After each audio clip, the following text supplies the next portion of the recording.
আপনারা দীর্ঘদিন ধরে মানুষকে বললেন যে আমরা সংবিধান সংস্কার কমিশন করব এবং মানুষ আপনাদেরকে এই 31 দফা ধরে ভোট দিল, আপনারা তার মানে মানুষের কাছে আরেকটা মিথ্যা বলেছেন এবং সেই মিথ্যা বলে আপনারা 31 দফা ব্যাচের ক্ষমতা এসেছেন।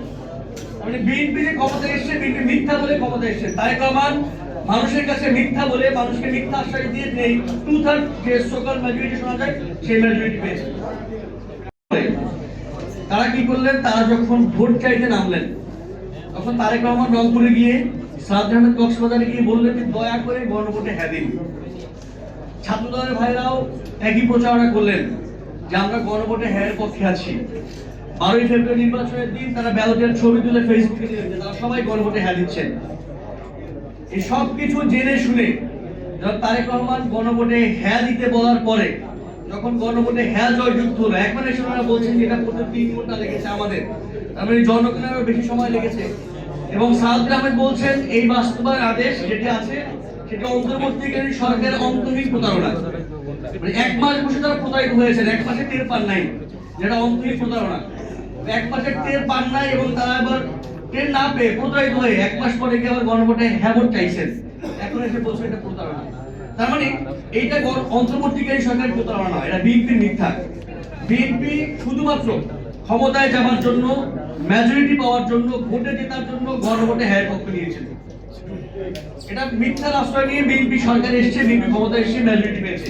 যে 2/3 মেজরিটির কথা শোনা যায়, 213 আসনের কথা শোনা যায়, এই 213 আসন এসেছে মিথ্যার বলে।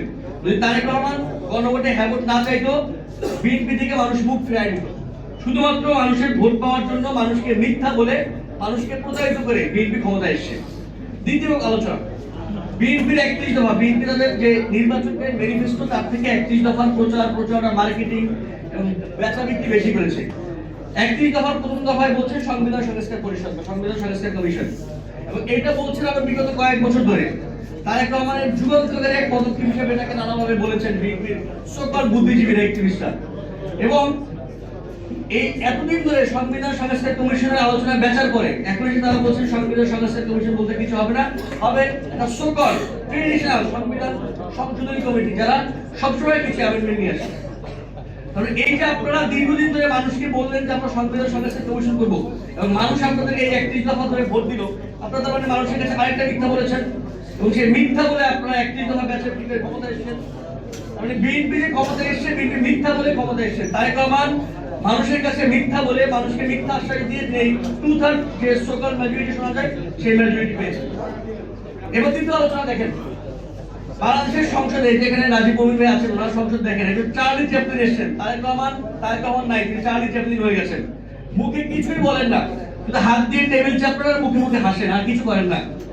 ওনার পাশে বসে ওনার স্বরাষ্ট্রমন্ত্রী সাউদ আহমেদ 30 মিনিট ধরে সংসদ সদস্যরা আছেন, মাননীয় সংসদ সদস্যরা, তারা কি সংবিধান পড়ান, এইটা পড়ান, সেটা পড়ান, উনি মুখ দিয়ে কিছু বলেন না।